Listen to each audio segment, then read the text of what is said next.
Hello दोस्तों।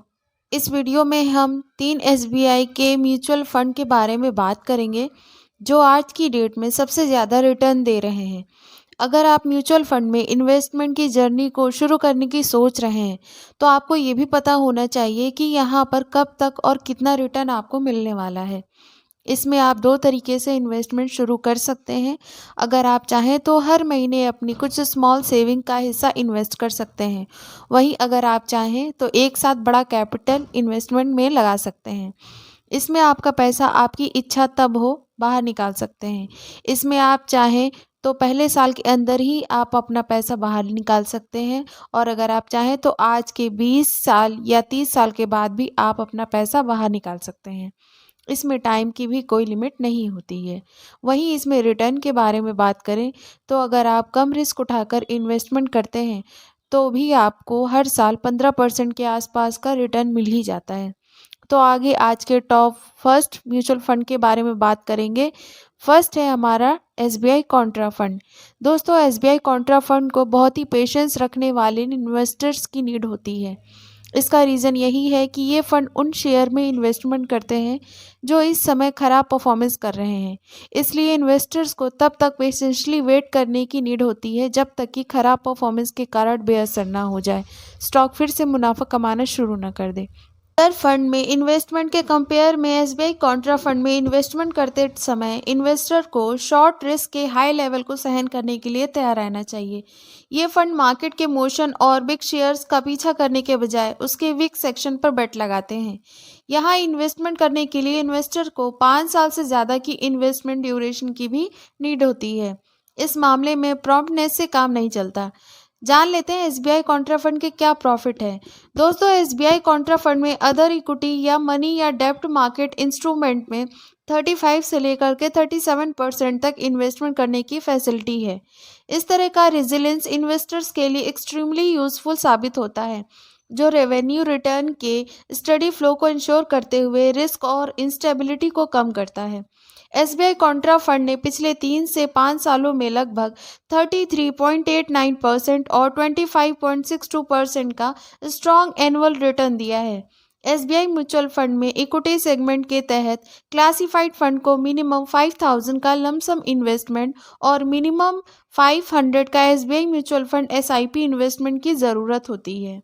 आगे बात कर लेते हैं एसबीआई स्मॉल कैप फंड के बारे में।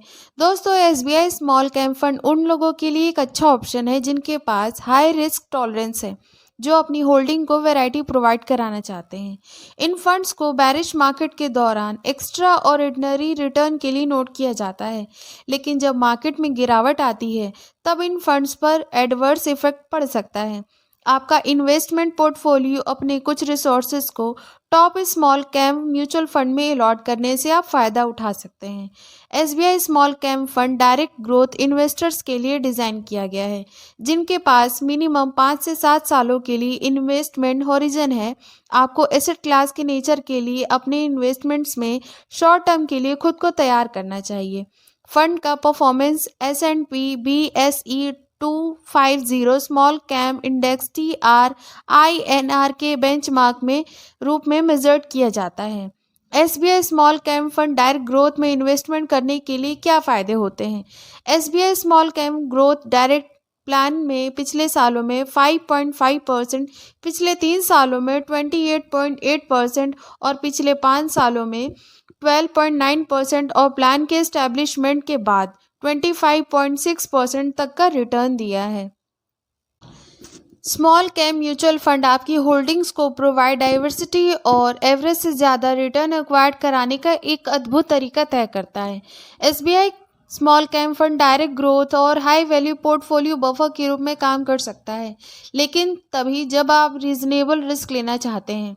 अगर आप इसमें इन्वेस्टमेंट से मैक्सिमम फ़ायदा उठाना चाहते हैं तो आपको इसे कम से कम 7 से 10 सालों के लिए नेसेसरी नहीं होना चाहिए, जैसे कि आपके बच्चों के कॉलेज ट्यूशन, आपके रिटायरमेंट, घर पर डाउन पेमेंट या किसी अदर लॉन्ग टर्म टारगेट्स के लिए। SBI large and mid cap fund ने पिछले 3 से 5 सालों में लगभग 23.78% और 19.07% का इम्प्रेसिव एनुअल रिटर्न दिया है। SBI MF इक्विटी के तहत क्लासिफाइड इस फंड ने मिनिमम लंप सम इन्वेस्टमेंट 5,000 और मिनिमम SIP इन्वेस्टमेंट 500 की ज़रूरत होती है। ये हमारी लिस्ट में टॉप SBI MF के रूप में एक है। आज के आखिरी फंड के बारे में बात करेंगे, SBI magnum mid cap fund. दोस्तों, SBI magnum mid cap fund उन लोगों के लिए अच्छा इन्वेस्टमेंट है जो लॉन्ग पीरियड यानी कम से कम 3 से 4 साल में पैसा कमाना चाहते हैं, ढेर सारा पैसा बनाने का मौका चाहते हैं। हालांकि एक बात ध्यान रखने वाली है कि किसी भी इन्वेस्टमेंट की तरह इसमें भी हमेशा कुछ हद तक रिस्क शामिल होता है। ये फंड ज़्यादातर मिड कैप कंपनियों में इन्वेस्टमेंट करता है जिसमें डेवलपमेंट की ज़्यादा पॉसिबिलिटी होती है, लेकिन हाई लेवल ऑफ पॉसिबिलिटी भी होती है। इसलिए इन्वेस्टर्स को पॉसिबिलिटी के लिए हमेशा तैयार रहना होगा। उनके इन्वेस्टमेंट में कुछ पैसा डूब जाएगा। इन्वेस्टमेंट का डिसीजन लेने से पहले काफ़ी रिसर्च करना और फाइनेंशियल एडवाइज़र से बात करना बहुत ज़रूरी होता है। दोस्तों, इस फंड के कई फ़ायदे हैं, जैसे long term capital appreciation. Fund का टारगेट इन्वेस्टर को स्टॉक एंड स्टॉक पर investment in other instrument based long term money बनाने में हेल्प करना है। इससे इन्वेस्टर को समय के साथ अपनी प्रॉपर्टी बढ़ाने का भी मौका मिलता है। SBI magnum mid cap fund ने पिछले 3 से 5 सालों में लगभग 29.44% और 23.63% के एनुअल रिटर्न के साथ स्ट्रॉन्ग परफॉर्मेंस दिखाया है। ये फंड SBI म्यूचुअल फंड की इक्विटी कैटेगरी से कनेक्टेड होता है। लमसम इन्वेस्टमेंट के लिए SBI magnum mid cap fund के मिनिमम अमाउंट 5,000 है, जबकि SIP के लिए ये 500 रुपये है। ये हमारी लिस्ट में लमसम इन्वेस्टमेंट के लिए टॉप SBI म्यूचुअल फंड में से एक है।